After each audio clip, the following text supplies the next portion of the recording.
It's Sunday, and that is a good day to talk about T9A in Bavaria, and also to play it, as some of my friends are doing it currently in Munich.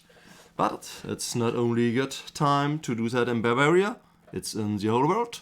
And me is it's Flo, and I'm reading the background supplement of the Red Elves, Beauty and Terror.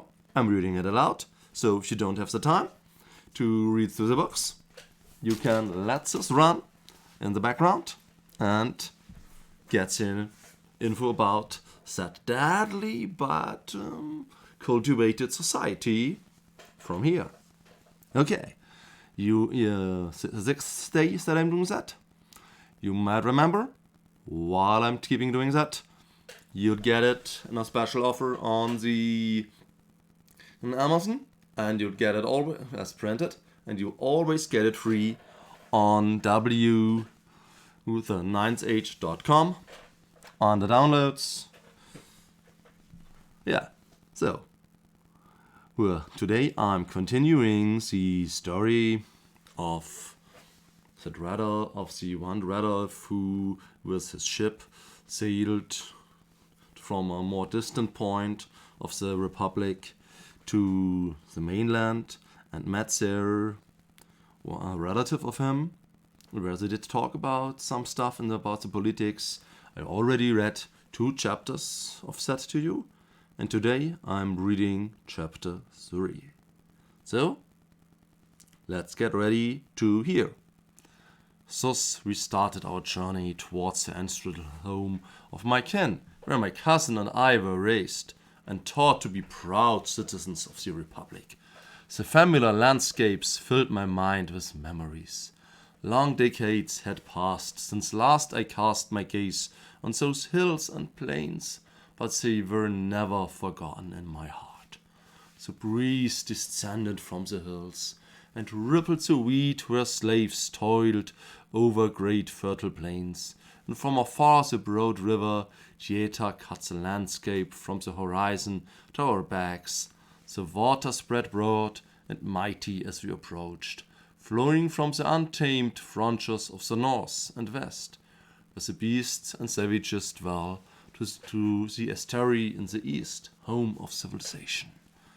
As we continued our journey, we passed through half a dozen fine estates, dominating the surrounding fields.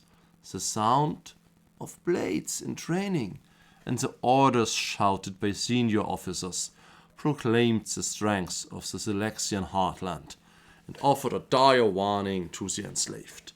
The memories of my formation in the academy came to my mind. I can hardly recall when the magistrate took me to the barracks along with the other youngsters, but the extremities of the training I remember well. This is our contract with the state. Fight for the Republic and earn the honor of citizenship. Seeing the latest recruits made me think back to one of my proudest moments when my seniors voted for me to join the Republic as a legionary. My cousin yelled at me from my rear, asking about my vineyards back home.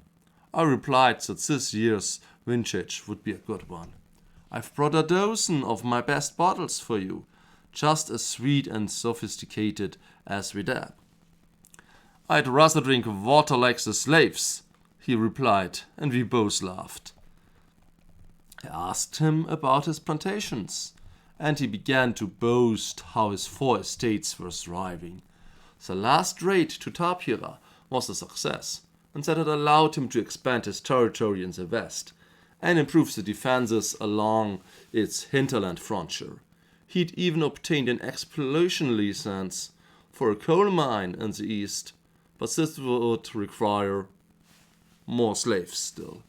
See, he continued, the slaves you see in these fields are not suitable for the mines. I need more robust specimens, but not so large that they can't carry rocks through the tunnels. Orcs could fit, even beasts if I cut out their horns, but not anything bigger than that. Vermin are best of all. They're not robust, but they're accustomed to a hard life underground. Too short-lived, I replied, but he only chuckled.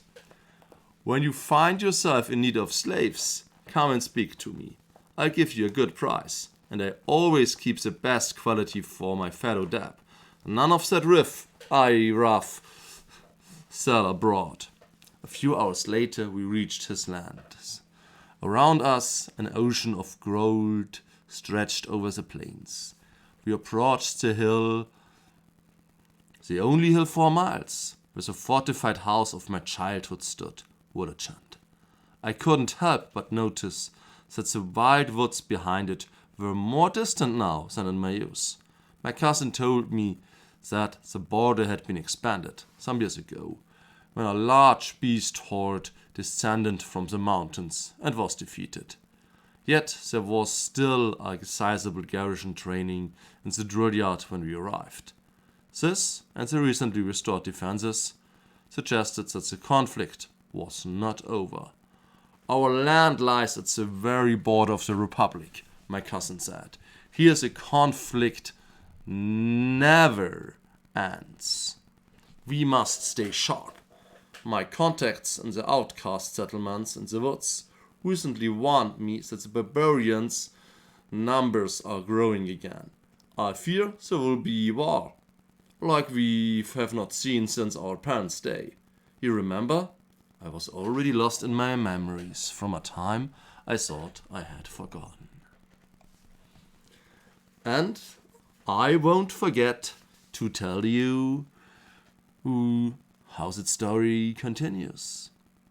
Please don't forget, if you can't wait for me finishing the reading, get the book, either printed on Amazon. No, type T9A, Beauty and Terror, and you'll find it. Or get the free PDF on WZ9H. No, at www. This is, z9h.com under downloads. There you'll find other background books too. And now, as it's Sunday, it's a good day to talk about and play T9A, not only in Bavaria, but in the whole world. So I'm off to do some playing or painting or talking about T9A. See you tomorrow at a different time.